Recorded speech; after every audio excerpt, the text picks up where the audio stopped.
Going live, everyone. Hello and welcome. I'm here as promised. Mike Volkin here, Freelancer Masterclass. I told you I'd go live to answer any questions you might have about freelancing, and I am happy to do so. What I want to do here is, while I wait for people to come in, is if you have any questions about freelancing, enter them in the comment box, wherever it is, and I will answer them. I do have some questions here that have been pre-written by the subscribers who wanted to make sure they got their question answered, whether they may or may not be able to join us live. So if you stick around, if you want to have a talk about the coronavirus and how to get some money or make some money as a result of the coronavirus, I just did a video about that, but some of you needed some clarification. So for the next half hour, we're going to be talking about freelancing and any questions you have, whether you're a freelancer, a consultant, an agency owner, work for an agency. Just pop your questions in here. I'll do my best to answer them. Like I said, my name is Mike Volkin. If you don't know me, subscribe to my YouTube channel. I run Freelancer Masterclass. Me and 8 other instructors are working hard to bring you the best freelancing content possible. And we have a 9-step course to become a 6-figure freelancer in 3 months or less at freelancermasterclass.com.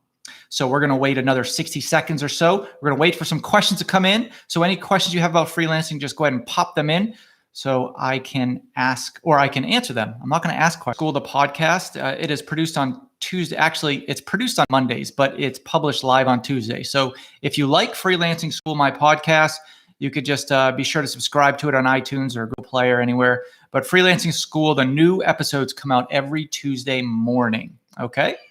Every Tuesday morning. That's a good question right off the bat. So we're going to go ahead and get started. And it says I have an unstable connection, which is weird because I have pretty good high speed Wi-Fi here. But hopefully you can hear me. Just go ahead and pop in the comments box if you can hear me or not. Okay, I just got a question in about, it says, clients for services I can't do, then find contractors. Should I get clients for services I can't do and get contractors? So you're on the phone with a client. Let's just say you're doing search engine optimization work and they say, hey, Mike, I need a writer. And then I'm not a writer. So I guess the question here is, should you try to do it just because it's being presented to you? Or should you just find them and then do it and then present the work as if you did it? That's a big mistake a lot of freelancers make. Do not do work that you're not comfortable doing. What you should do is you should refer the work out. So if a client or prospect ever asks me, do you know anyone that does this? I'm always going to say yes. I'm going to go to Upwork if I don't know anyone. But I'm going to go to Upwork. I'm going to find somebody that can do the work. And then I'm just going to say, hey, I have a client for you. Would you mind taking a 10% referral fee if I set you up with this client? Almost always they're going to say yes. I've only had a handful of people reject that notion. Okay. So once they accept the project, they send you 10%. It's completely hands off to you. Now, if you want to develop an agency, that's when you hire people, but you need to have consistent work for them. I've seen people try to scrap together agencies by just having freelancers and contractors work part-time whenever they need. It's really hard to run that and it's not worth it. Your margins for a company like that, where you might hire a writer for an as-needed basis if you do marketing work, your margins are too low. It's not worth the risk. It's like 20 or 30%. When you can refer the work out for 10, you don't have to worry about, if a client doesn't pay or if they have just a problem with something, you're spending all these hours on meetings. It's just not worth the 10 to 20% overhead extra you would get having them in-house doing agency work. Okay, so just refer all that stuff out. And what I would do is, if you get constantly asked for a writer or for a particular type of job, is just have a few in your back pocket that you like to refer to. That's why I created the inner circle at Freelancer Masterclass. Join the inner circle, and then you can get in with all of our other freelancer students. And if anybody has a request for anything, you just go to the inner circle, you find the right person, you get an instant 10% for the referral once the contract is signed. Okay. Good question, by the way. Someone has a question here. What is your daily routine? Well, I don't know if that's good. That's a good question. I don't know if it's good for YouTube Live.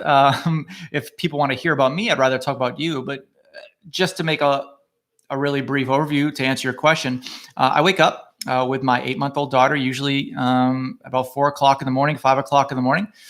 I do some stretches. I do my meditation. I do what's called red light therapy, which helps with inflammation and a couple other things. Red light therapy is good if you're sore a lot, like I am. I'm a competitive tennis player and I work out, so I've always got something that's bothering me. And red light therapy helps with the inflammation. If you want a good company, go to Platinum LED therapy lights. That's where I get mine. It's fun and easy, and I do it while I meditate. So it's 12 minutes a day, and it helps a lot. It helps a lot of different things rather than just inflammation. But check them out, Platinum LED therapy lights. Let's see. We got a pre-written email here from a question from a student. He says, all I do is answer emails. How do I structure my day? And that's from Michael. Okay. If you're a busy freelancer, congratulations. But if all you're doing is answering emails, then you have a problem with productivity, right? There's a law. It's called Parkinson's law. It basically says you can click your day away. You can just spend your day clicking. And then at the end of the day, you realize, I really didn't get anything done today. So I used to spend the whole day answering emails. Like as soon as I got to inbox 0, 4 more emails would come in. It's just the way it happens to most people. And you're going to find that you can't scale past a certain point. So if you're like, I don't know, $100 an hour, you'll find that there's a $100,000 a year limit to what you can actually do because of the amount of emails that you have to respond to. So there's 2 big things you can do here to make yourself more productive. Number 1, manage up. I have a whole class about managing up on my course at Freelancer Masterclass, freelancermasterclass.com. So managing up basically is when you write an email or you're giving directions to anyone, whether it's an email or a phone call or an in-person meeting, whatever, when you're giving directions to someone, anticipate any questions they have, reduce the back and forth. Okay. So if I'm writing an email to a client and I needed an update on something, I'll ask them for the update.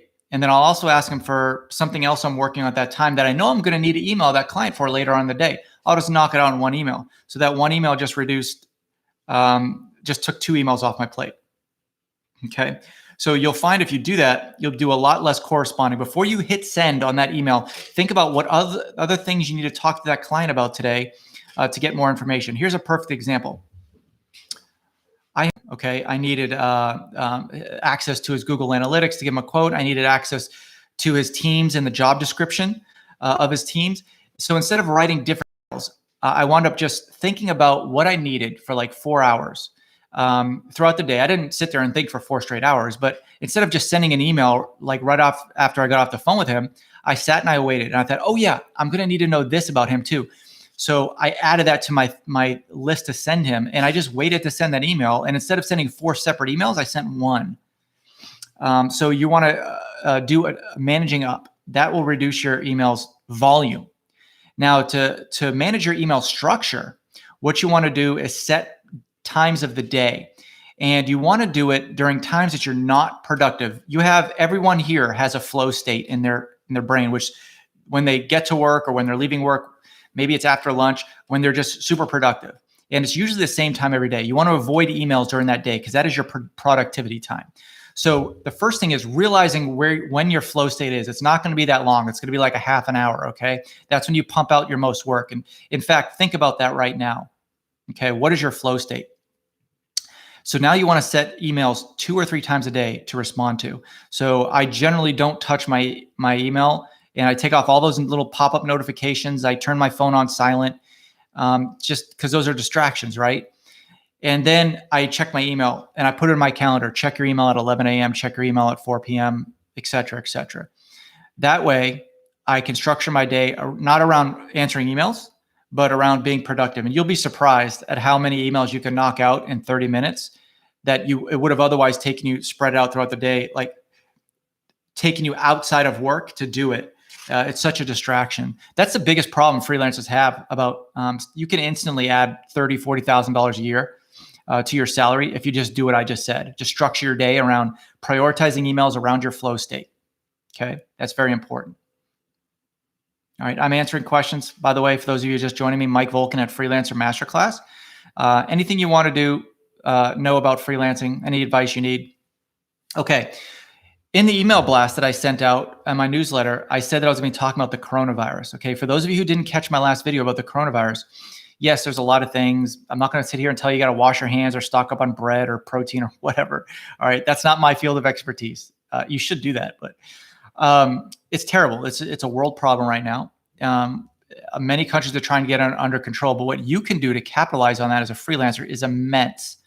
Okay, watch my video on coronavirus I put out last week. But to recap that video, what you want to do is touch, i.e. email or phone call, every single freelancer, every single client that you've had as a freelancer, and there's a subject line coronavirus.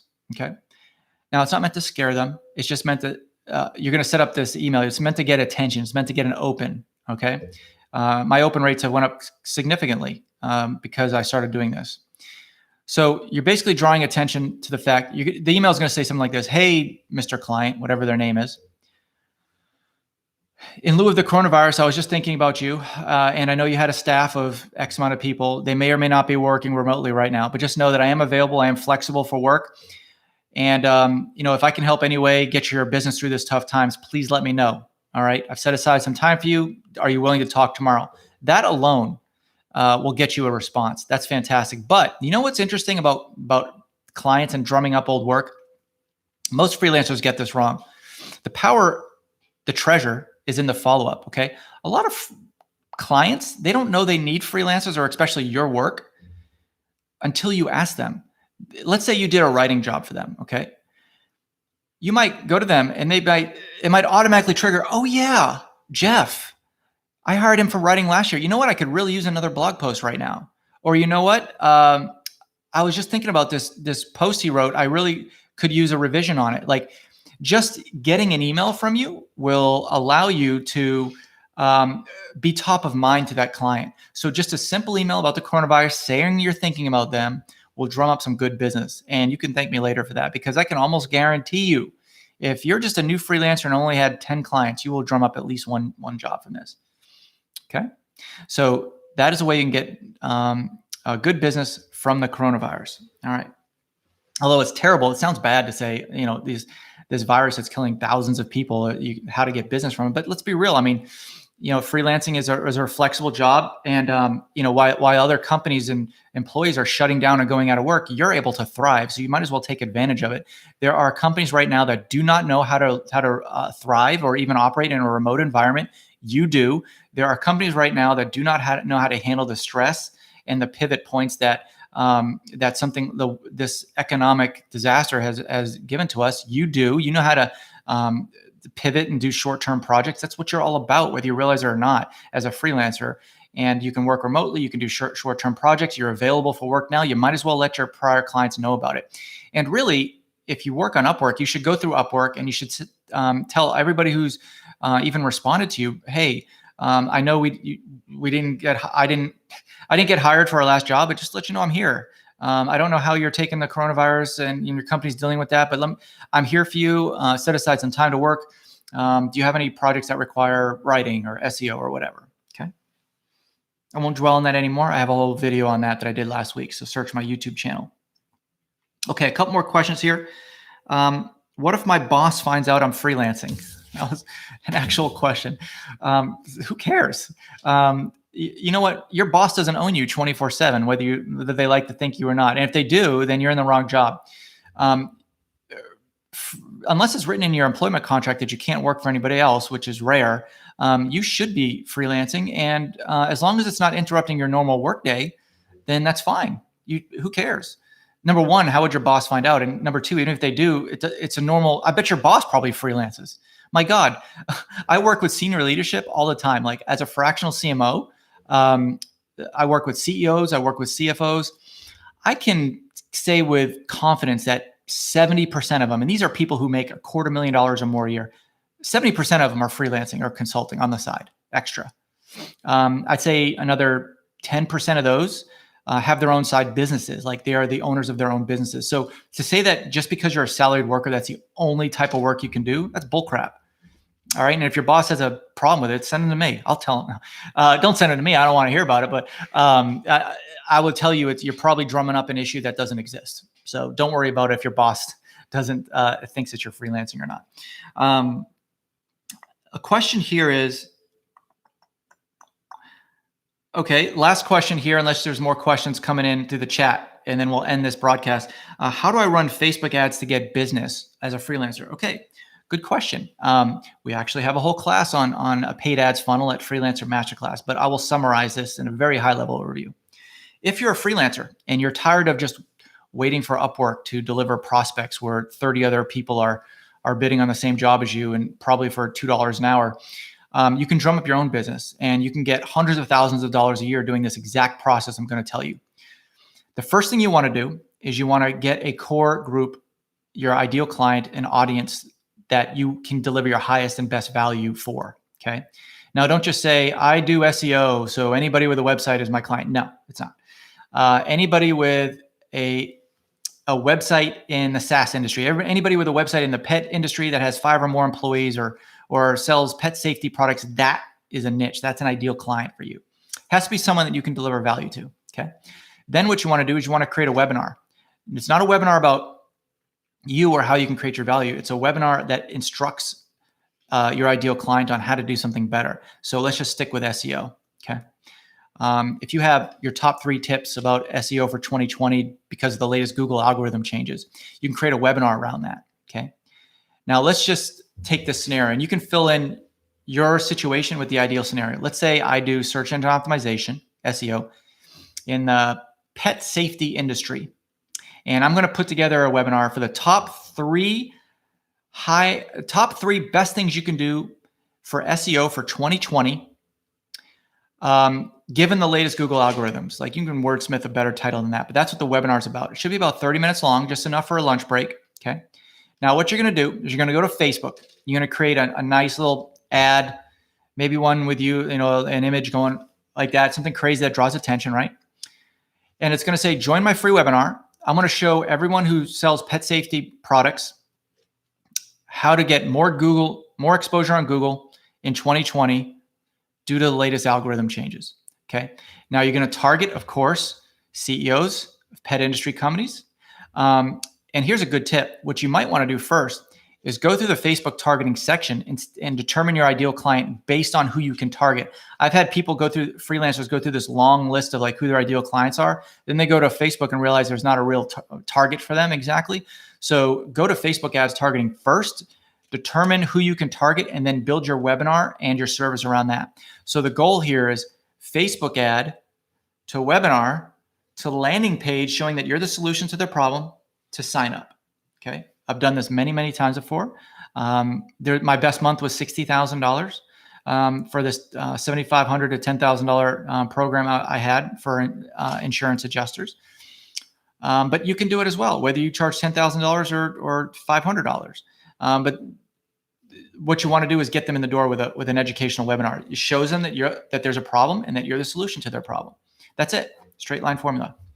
Okay. Any other questions? Go ahead and put it. Right now is your chance. I'll wait 10 seconds. Go ahead and put it in the live chat comments. Thank you for joining me. We've got a pretty good size audience going right now. If you haven't already, join the Freelancer Masterclass channel. Okay, we have a question here from Nicholas. Hi, Nicholas. What are some absolute must-haves when it comes to contracts? All right. Contracts. Number one, good question, by the way. Might be a boring topic for some of you, since a lot of you don't deal with contracts. You only deal with the automatic assumptions that Upwork has, their contracts there that are inherent to every project. But contracts, number one, have to have consideration. They have to have some kind of dollar amount. Okay. Without that consideration, it's not legally binding. Number two, speaking of technicalities, should all be signed. Contract should have a signature line with date and company name. Okay. The biggest thing a contract needs is scope, a really detailed scope. Now, provide SEO services is not scope. Okay. It should be provide on-page SEO services for the months of March and April of 2020. These SEO services must include 5 page optimizations, backlinks, blah, blah, blah, blah. List everything out in excruciating detail, because the better scope you have, the tighter the contract is for you. Okay. And the last thing, last but not least, really, the last thing is I don't want to say an arbitration clause. That's what lawyers call it, but it's a way to mitigate disputes in case there's an issue. Okay. So, and there will be, no matter how good of a freelancer you are, there's going to be issues. There might be clients wanting some kind of work outside of scope or whatnot. By the way, that should be in there too. So if you have a scope of work, you could have a sentence in there that says anything outside the scope of work will be billed at X amount per hour or whatever. Okay. But you should always have an exit clause, meaning a mutual exit clause. If the client or the freelancer doesn't like working with you guys, doesn't like working with the other party anymore, we have a right to cancel the contract with 7 days written notice or 3 days written notice, whatever's in there. Okay. We do have contracts, the premium edition. That's probably the biggest thing at Freelancer Masterclass that freelancers want is all that paperwork from the contracts, cut from the attorneys. I have over $6,000 worth of contracts built in the premium course. And the course is only a few $100s. So it's a no-brainer right there if you're looking for contracts. You might as well, I mean, I get that updated every quarter year by my attorneys. My contracts are locked tight. Another question here from Rolando. By the way, Nicholas, if you need more information in more detail, just follow up with me through the website, Freelancer Masterclass. I'll be happy to help. Hi, Mike. Appreciate you doing this. You're welcome. I'm putting together a pricing sheet for my freelance services as I speak. I help people develop presentations with storytelling and design. Very cool. Any tips on this? Yeah, there's a lot of tips for pricing sheets. So I'm a neuromarketer, if you don't know, and there's a lot of tips around pricing. And if you want to know a good tip about pricing, go to the Freelancer Masterclass pricing page and kind of see how I structured it there. Actually, I take that back. I just took some things down.